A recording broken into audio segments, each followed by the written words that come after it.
एक बार की बात है, जूनागढ़ नामक गांव में जय वर्मा नामक एक आदमी रहता था जो ग्राम प्रभारी था। एक दिन उसने अपने सबसे अच्छे दोस्त गिरीश से पूछा कि उसे क्या करना चाहिए जिससे उसका नाम हमेशा के लिए अमर हो जाए। लोग उस व्यक्ति को हमेशा याद रखेंगे जो बिना कुछ कहे मांगे जाने पर दान कर देता है। तो फिर आप सोचते हैं कि हम दान करते हैं तो हमें ज्यादा याद करते हैं? हाँ, उन्हें निश्चित याद किया जाता है। उदाहरण के लिए हरिश्चंद्र, दानवीर कर्ण, उनकी कहानी तो आप जानते हैं न जय वर्मा। युग भले बदल जाए लेकिन आज भी उन्हें याद किया जाता है। इसका कारण है उनकी दानवीरता। हाँ, आपकी बात सही है। मेरे पास इतनी सारी संपत्ति है, इसीलिए मैं भी दान करना शुरू करूंगा ताकि लोग मुझे भी हमेशा याद रखें। उसके बाद गिरीश वर्मा वहाँ से चले गए। सब कुछ ठीक है, लेकिन अगर मैं दान करना शुरू करूं तो हर कोई मेरे पास आएगा और मैं इसी तरह दान करता रहूंगा तो अंत में मुझे दान मांगना पड़ेगा। हे भगवान, ये तो बड़ी मुश्किल बात है। कम दान करूंगा और अधिक प्रसिद्धि प्राप्त करूंगा। इसीलिए मैं एक काम करता हूँ, रोज मैं ये निश्चित करूंगा कि 1000 रुपए से ज्यादा दान ना करूं। उसने छोटी मात्रा में पैसों का दान करना शुरू कर दिया। कुछ दिन बाद गांव के सारे लोगों को पता चल गया कि जय वर्मा दान कर रहे थे। फिर एक दिन, जय वर्मा साहब, इस साल मेरी फसल ठीक से नहीं हुई है। इस बारे में तो आप जानते ही हैं। इस बार मैं बहुत बीमार भी हो गया था और फिर से खेती शुरू करने का समय आ गया। मैं सोच रहा था आप मेरी मदद कर सकते तो ठीक था। मुझे पता है इस साल बारिश कम होने के कारण फसल अच्छी नहीं हुई है। ठीक है, तुम्हें कितनी मदद चाहिए? मुझे 5000 रुपए चाहिए मालिक। आप दे देंगे तो भगवान आपका भला करेगा। ठीक है, मुझे देने में कोई दिक्कत नहीं है, लेकिन अगर मैं तुम्हें सिर्फ 5000 रुपए दे दूं तो दूसरे लोग आएंगे तो मैं उनको क्या दूंगा? लेकिन फिर भी मैं तुम्हारी मदद करूंगा। फिलहाल तुम ये पैसे रख लो, बाद में देखते हैं कि क्या कर सकते हैं। ठीक है साहब, मैं बाद में फिर मिलूंगा। गांव के और लोगों को जाकर बता देना कि मैंने तुम्हें खेती करने के लिए मदद की है। गांव के लोगों को पता तो चले कि मैंने तुम्हारी मदद की है। जय वर्मा ने सोचा कि इस तरह दान करके वो अच्छा नाम कमाएगा। एक दिन वो राजधानी से लौट रहा था। सड़क पर उसे एक आदमी चलता हुआ दिखाई दिया। उसे देखकर जय वर्मा वहीं रुक गया और उसने पूछा, मुझे लगता है कि तुम गांव की तरफ जा रहे हो भाई। मेरे साथ आओ, मैं तुम्हें गांव छोड़ दूंगा। नहीं, कोई बात नहीं है, मैं पैदल ही चला जाऊंगा। मेरी तो आदत है, मैं अगर आपके साथ बैठ गया तो आप असहज हो जाएंगे। अरे भाई, तुम इसकी फिक्र मत करो, आ जाओ, मैं तुम्हें छोड़ देता जय वर्मा ने उसे भी अपनी बैलगाड़ी में बिठा दिया। वो निकलने ही वाले थे कि वीर वहाँ आ गया। वीर ने आकर कहा, ग्राम प्रधान को मेरा नमस्कार। साहब, मेरी बेटी की शादी होने वाली है। मुझे आशा है कि आप मेरी मदद करेंगे, इसीलिए मैं आपके पास आया हूँ साहब। आप चिंता मत कीजिए पंडित जी, किसी भी शुभ कार्य में मदद करने में मुझे बहुत खुशी होती है। ये लीजिए, अपनी बेटी की शादी कीजिए। आपका बहुत बहुत धन्यवाद। आपकी मदद से मेरी बेटी की शादी हो जाएगी। मुझे धन्यवाद देने की आवश्यकता नहीं है। आप जाकर गांव वालों को कहिए कि मैंने आपकी मदद की है। गांव वालों को पता चलना चाहिए कि मैंने आपकी बेटी की शादी में मदद की। भगवान आपका भला करे साहब। मैं आपकी मदद के बारे में जाकर सबको बताऊंगा। मेरे सामने कहने की कोई जरूरत नहीं है। आप सबको बताएंगे तो लोग मेरा नाम उदाहरण के रूप में लेंगे और सबकी मदद करेंगे। अब आप जा सकते हैं। जय वर्मा अनंत के साथ अपने घर की ओर निकल पड़े। आप कौन है भाई? मैंने तो इससे पहले आपको इस गांव में कभी नहीं देखा। क्या आप इस गांव में किसी से मिलने के लिए आए हैं? नहीं साहब, यहाँ मेरा कोई जान पहचान वाला नहीं है। मैं तो एक यात्री हूँ, गाना गाता हूँ, हर गांव की यात्रा करता हूँ, इसीलिए थोड़े दिन तक हर गांव में रुकता हूँ और गाना गाता हूँ। इसीलिए आज मैं आपके गांव में आया हूँ ताकि यहाँ रुकूं। मैं सोच रहा था कि ग्राम प्रधान से कैसे मिलूं। आपसे मिलकर मुझे बहुत खुशी हुई। अच्छा, मतलब आप हमारे गांव के मेहमान हैं। आपको कभी भी किसी चीज की जरूरत हो तो मुझे बेझिझक बताइएगा, चाहे वो आर्थिक सहायता हो या कोई भी सहायता हो, मुझे बोलिए, मैं आपकी मदद करूंगा। अभी तो मुझे किसी चीज की जरूरत नहीं है। वैसे मैंने आपको दान करते हुए अभी देखा तो खुशी हुई। आपके बारे में गांव वालों से पहले भी सुन चुका हूँ। वे लोग ऐसे ही हैं, वे मेरी प्रशंसा करते रहते हैं। मैं तो इस गांव के हर आदमी की मदद करता हूँ जब भी उसे जरूरत होती है, इसीलिए वो मेरी प्रशंसा करते हैं। जब वे दोनों अपनी यात्रा पर आपस में बात कर रहे थे, तब वहाँ मार्ग में उन्हें एक भिखारी मिला। साहब, पिछले 4 दिनों से मैं और मेरे परिवार ने कुछ नहीं खाया है साहब। आप मेरे परिवार को भूख से बचाइए साहब। आप मेरी मदद कीजिए, आपको पुण्य मिलेगा। ठीक है, मैंने अभी अभी वीर को पैसे दिए ताकि उसे अपनी बेटी की शादी करनी थी। अभी तो मेरे पास कुछ पैसे नहीं है। तुम कल आकर मिलो, मैं तुम्हारी मदद करूंगा। अभी तुम जाओ। 1 मिनट रुक जाओ भाई, ये लो, मेरे पास कुछ पैसे हैं। तुम जाकर अपने परिवार की भूख मिटा लो। अब जल्दी जाओ, यहाँ मत रुको। आप बहुत महान हैं साहब, मैं ईश्वर से आपके लिए प्रार्थना करूंगा। तुम देखने में तो अच्छे भले लगते हो भाई, फिर ये भीख क्यों मांग रहे हो? कहीं जाकर मेहनत मजदूरी करते तो पैसे कमाते और तुम्हारे परिवार को भूखों नहीं मरना पड़ता। मुझे काम पर कौन रखेगा साहब? कोई भी नहीं रखता।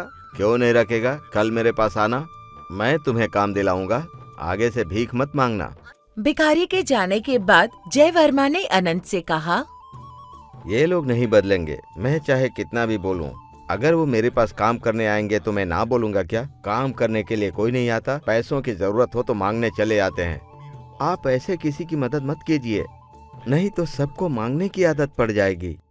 आपकी बात सही है, मुझसे लोग इतनी बार दान लेते हैं। आपने सिर्फ एक बार दान किया है। भले ही कई वर्षों तक मैंने दान किया हो, लेकिन लोग भूल जाते हैं। धर्मी लोगों के रूप में आपकी प्रशंसा करते हैं। सभी ऐसे ही हैं, जरूरत पड़ने पर सब सिर्फ एक ही बात बोलते हैं। कुछ मिनटों की यात्रा के बाद वे अनंत के घर तक पहुंच गए। साहब, गाड़ी रुकवा दीजिए, मैं बस इसी गांव में रुकना चाहता हूं। इस गांव तक छोड़ने के लिए मैं आपका आभार मानता हूं। आप यहां पर रुकने वाले हैं, मेरा घर भी तो पास में ही है। आप कृपया मेरे घर पर आइए। मैं अगले 3 दिनों तक इस गांव में नहीं रहूंगा। मैंने कुछ गांव में कुछ कार्यक्रम स्वीकार कर लिए हैं। मुझे यहाँ वापस आने में 4 से 5 दिन लगेंगे। उसके बाद मैं आपसे मिलने जरूर आऊंगा। 2 दिनों बाद वो भिखारी एक बार फिर से जय वर्मा के खेत पर उन्हें मिलने गया। क्यों भाई, तुम यहाँ पर क्यों आए हो? खेत में काम करने के लिए आए हो क्या? हाँ साहब, मुझे आज से खेत में काम करने के लिए साहब ने बुलाया था, इसीलिए मैं आया हूँ। मतलब कि तुमने भीख मांगना छोड़ दिया है? चलो अच्छी बात है, अच्छा फैसला किया। भीख मांगने की बजाय मेहनत मजदूरी करके परिवार का भरण पोषण करो। वैसे तो मेरे जमींदार साहब का दिल बहुत अच्छा है, तुम जैसे भिखारी को भी काम करने के लिए बुला लिए। सच में जय वर्मा साहब भगवान के स्वरूप हैं। मैं यहाँ जमींदार साहब की वजह से नहीं आया, अनंत नाम के एक महापुरुष की वजह से। उन्होंने मुझे यहाँ काम के लिए बुलाया था। उन्होंने ही मुझे काम करके भरण पोषण करने का सुझाव दिया था और मेरे परिवार का पेट भरने के लिए कुछ पैसे भी दिए थे उन्होंने। बड़े महान पुरुष हैं वो। जय वर्मा कुछ दूरी पर खड़े देख रहे थे कि वो भिखारी अनंत की तारीफ कर रहा था। अजीब आदमी है ये, मैंने उसे काम के लिए बुलाया और अनंत का नाम ले रहा है। आखिर ये अनंत है कौन, जिसकी वजह से लोग मुझे भूल रहे हैं? ठीक है, चाहे जो भी हो, ये सिर्फ 2-3 दिनों का मेहमान है, फिर तो चला जाएगा। 2 दिनों बाद गांव में बाढ़ आ गई और आसपास के 10 गांव डूब गए। पूरी फसल बर्बाद हो गई और यहाँ तक कि लोगों के घर भी टूट गए। बाढ़ग्रस्त लोगों को पूरे राज्य के दानियों ने दान करना शुरू किया। यहाँ तक कि विष्णुपुर के ग्रामीण भी फंड देने के लिए इकट्ठा हुए। अब तक हमारे गांव का दान 30,000 रुपया है। ये पूरे गांव की निधि में मैं अपना 5,000 रुपया जोड़ दूंगा तो ये 35,000 रुपया हो जाएगा। तो मैं इसे अपने गांव की निधि के रूप में राजधानी भेज रहा हूँ। इसी समय के दौरान अनंत उस स्थान पर पहुँचा। 1 मिनट रुकिए, उस 35,000 रुपए में मेरा 15,000 रुपया भी जोड़ दीजिए तो पूरे 50,000 रुपये हो जाएंगे और पूरा 50,000 रुपया गांव की तरफ से राजधानी भेज दीजिए। मतलब कि हमारे गांव की तरफ से कुल 50,000 रुपए जाएंगे। मुझे नहीं लगता कि मेरे गांव जितना पैसा कोई राजधानी भेजता होगा। इससे हमारे गांव का बहुत अच्छा नाम होगा। जब वे दोनों बात कर रहे थे तब पूरे गांव के लोग उन्हें बात करता हुआ सुन रहे थे। देखा तुमने, उसने जय वर्मा से 3 गुना ज्यादा दान दिया। अभी तो वो हमारे गांव में नया नया आया है, यहाँ रहेगा भी सिर्फ कुछ दिन के लिए और फिर चला जाएगा। इतने पैसे दान करना आसान नहीं है। हाँ हाँ, जय वर्मा दान कम करता है और दिखावा ज्यादा करता है। वो सिर्फ दान नाम कमाने के लिए करता है। गांव वाले सब कुछ समझते हैं। जब लोग बातें कर रहे थे तब ये बातें जय वर्मा ने भी सुनी। इसका मतलब आपको गांव-गांव में घूमकर गाना गाने से और गांव वालों की तरफ से उपहार मिलने से ये पैसे प्राप्त हुए हैं, यही आपकी आय है? हाँ श्रीमान, यही मेरा काम है, मेरे जीवन यापन के लिए यही सहारा है। लेकिन आपने 15,000 रुपए दिए।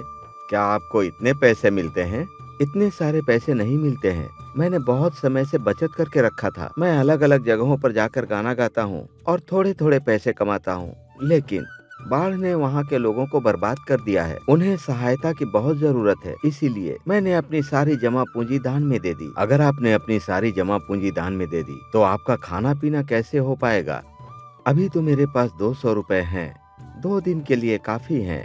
उसके बाद मैं गांव-गांव में जाकर गाऊंगा और मुझे पैसे मिलेंगे, मुझे भरोसा है। मुझे अपने खाने पीने की कोई चिंता नहीं है। तो फिर कल से ही आप मेरे गांव से गाना गाना शुरू कीजिए। पूरी राशि को राजधानी भेजने के बाद जय वर्मा भी अपने घर की ओर निकल पड़ा। रास्ते में वो सोचने लगा, ये अनंत लोगों की तकलीफ में अपनी ज्यादा ही प्रतिक्रिया दे रहा है। उसने अपनी सारी जमा पूंजी दान में दे दी, मतलब वो बहुत ही अच्छा आदमी है। अगर ये ज्यादा दिनों तक हमारे गांव में रुकेगा तो लोग मुझे पूरी तरह से भूल जाएंगे। इतने दिनों से मेरा किया हुआ दान सब बेकार चला जाएगा। किसी तरह मुझे इस अनंत को इस गांव से बाहर भेजना होगा। इसके लिए मुझे कुछ करना पड़ेगा। अगले दिन की सुबह गांव के सभी लोग ध्यान से सुन लीजिए। कल से कोई भी आदमी गांव के रास्ते पर गाना नहीं गाएगा। ये हमारे ग्राम प्रधान का आदेश है। ये कैसे हो सकता है? कल तो ग्राम प्रधान ने कहा था कि कल तुम मेरे गांव में आकर गाने का प्रोग्राम रखो। आज सुबह उसने ऐसा क्यों कह दिया? अगर इसके पीछे कोई कारण होगा तो मुझे इसका पता लगाना पड़ेगा, नहीं तो मुझे जीने के लिए कोई और नौकरी करनी पड़ेगी। 2 दिन बाद अनंत के पास सारे पैसे खत्म हो गए। वो फिर से नए काम की खोज में निकल पड़ा। कुछ आगे जाने के बाद उसने देखा कि एक बूढ़ा आदमी सिर पर लकड़ी लेकर आ रहा था। चाचा, आप इतनी गर्मी में सर पर इतना बोझ उठा कर जा रहे हैं? मुझे दीजिए, जहाँ पहुँचाना होगा मैं पहुँचा दूंगा। आप मुझे बताइए, इतनी उम्र में इतना बोझ उठाना आपके लिए ठीक नहीं है। आप बहुत ही अच्छे इंसान लगते हैं बाबू। मैं चाहता हूँ कि हमारे ग्राम प्रधान जय वर्मा के घर के पास मेरा घर है, आप इसे वहीं पहुँचा दें। मैं इसके बदले आपको कुछ न कुछ जरूर दूंगा। मैं आपकी मदद किसी लोभ में नहीं कर रहा हूँ चाचा। आपकी इतनी उम्र हो गई और इतना बड़ा बोझ लेकर जा रहे हैं, इसीलिए मैं आपकी मदद कर रहा हूँ। जलाऊ लकड़ी लेकर दोनों एक साथ ग्राम प्रधान के पास गए। जय वर्मा ने अनंत को लकड़ी उठाते हुए देखा तो वो हैरान रह गया। ये सब क्या है अनंत जी? आप बोझ लेकर आ रहे हैं। आपने ये कष्ट क्यों किया? आपने इसे खरीदा है क्या? आपने गांव के रास्ते पर गाना गाने के लिए मना कर दिया तो मुझे लगा कि आपने अपने गांव के भले के लिए ही किया होगा। मैं किसी काम के तलाश में जा रहा था। मैंने देखा कि चाचा इतनी गर्मी में इस उम्र में इतना बड़ा बोझ लेकर जा रहे थे तो मैंने इनकी मदद की और मैं यहाँ तक ले आया। बस इतनी बात है। बाबू, आपने मेरी बहुत मदद की है। इसके लिए मुझे 30 रुपए मिलेंगे। मैं 2 रख लूंगा और 1 आपको दे दूंगा। ले लो बेटा। मैंने आपको तकलीफ में देखकर आपकी मदद की। ये पैसे आप ही रख लीजिए, ये आपके काम में आएंगे। बूढ़े आदमी ने उससे पैसे ले लिए और वहाँ से निकल गया। ये क्या है? आपके पास तो पैसे खत्म हो चुके थे। अगर आपने वो पैसे ले लिए होते तो आपका 1 दिन का खाने पीने का काम हो जाता। वो चाचा इस उम्र में भी इतनी मेहनत करके लकड़ी ला रहे हैं, इसीलिए मैंने उनको कष्ट में देखकर उनकी इतनी मदद की कि ये लकड़ी यहाँ तक पहुँचा दी। वैसे भी ये लकड़ी तो उन्होंने ही काटी है, इसीलिए इस पैसे पर उनका ही हक है। मैं तो कहीं न कहीं अपने लिए कोई नौकरी ढूंढ ही लूंगा। आप सच में बहुत महान हैं अनंत। आपको देखकर मुझे कुछ सीखना चाहिए। आप किसी की भी सेवा या दान धर्म करते हैं तो निस्वार्थ भाव से करते हैं, और मैं दान करता हूँ तो मैं लोगों से कहता हूँ कि वो जाकर सब जगह मेरा नाम लें। आपके अंदर निस्वार्थ भावना देखकर मैं खुश हुआ। आज से मैं अपना नाम कमाने के लिए दान धर्म नहीं करूँगा। मैं जरूरतमंद लोगों की सच्चे मन से सहायता करूँगा। आखिरकार अनंत की निस्वार्थ भावना से प्रेरित होकर जय वर्मा ने भी निस्वार्थ भाव से लोगों की सेवा करना शुरू कर दिया। कहानी अच्छी लगी तो वीडियो को लाइक और शेयर जरूर करें। कृपया अधिक कहानियों के लिए Hindi channel news stories book को सब्सक्राइब करें।